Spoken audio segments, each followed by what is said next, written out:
By Demuth, World News Enterprise, 3 March 2026. Dubai, Doha. As the Middle East conflict between the United States, Israel, and Iran enters its second week, the economic toll on two of the Gulf's most dynamic economies, the Emirate of Dubai in the United Arab Emirates and the State of Qatar, is mounting, with key indicators pointing to sharp contractions in strategic sectors and broad spillover effects on global markets.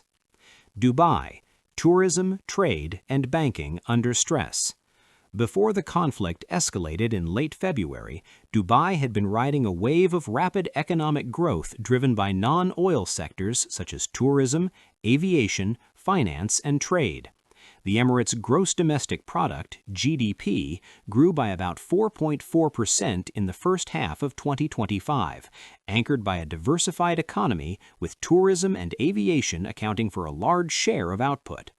In 2023, aviation alone represented roughly 27% of Dubai's GDP, underpinning tens of thousands of jobs and billions in economic activity.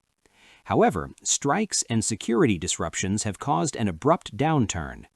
Airspace closures and airport shutdowns have grounded most flights in and out of the region's major hubs.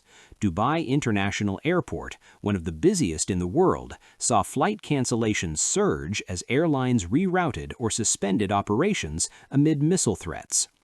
Tourism revenues, a major foreign exchange earner, are plummeting as visitor bookings freeze and hotel occupancies collapse. The broader Middle East tourism sector, valued at an estimated $367 billion in 2025, is facing unprecedented contraction. Financial markets in Dubai and the UAE were forced to suspend trading, while Gulf stock markets, including Qatar's, plunged sharply in early March as confidence evaporated.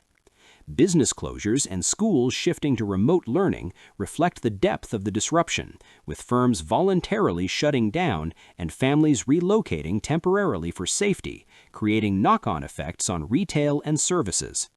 Analysts note that rising risk premiums, insurance costs for maritime and aviation routes, and flight cancellations could slice several percentage points off GDP growth forecasts for 2026 if the situation persists, while dampening foreign investment inflows that had surged in recent years.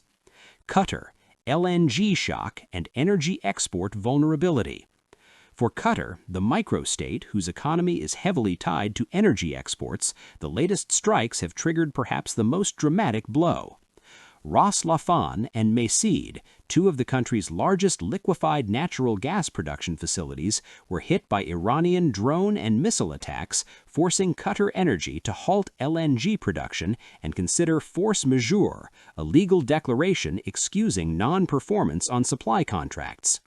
This outage impacts Qatar's role as a supplier of roughly 20% of global LNG exports, particularly to Asian and European markets, sending gas prices soaring more than 40% and adding inflationary pressure abroad. Shipping through the Strait of Hormuz, a critical chokepoint for oil and gas exports, has been effectively curtailed by heightened military tensions, further squeezing Qatar's export channels and complicating logistics.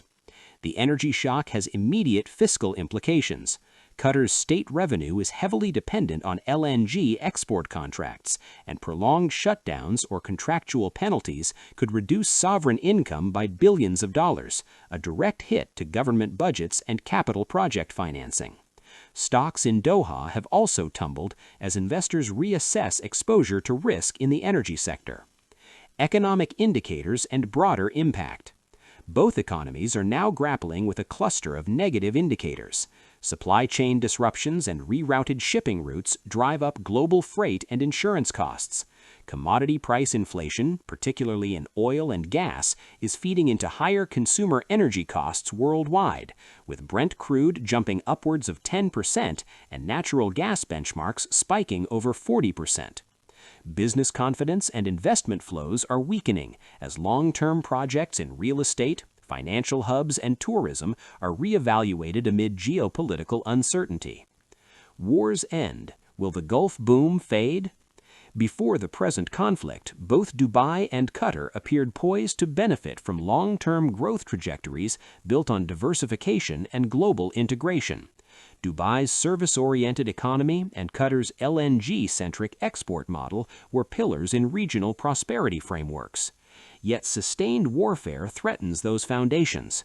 According to economists tracking the Saudi and UAE outlooks, growth may be trimmed if geopolitical risk scares off investor capital and dampens consumer confidence. Similarly, Qatar faces a structural challenge. A heavy dependence on energy exports leaves it exposed to any prolonged disruption in shipping and production. Analysts warn that if the conflict continues for months rather than weeks, both economies could see their post-pandemic expansion slow significantly, inflationary pressures rise, and labor markets experience contraction. While a rapid ceasefire could mitigate most immediate economic damage, a long-lasting war would risk ending the Gulf's boom years, forcing a reimagining of economic strategies and possibly slowing decades-long efforts to diversify beyond hydrocarbons. Investors and policymakers alike are watching closely, as the future of Middle Eastern economic growth hangs in the balance.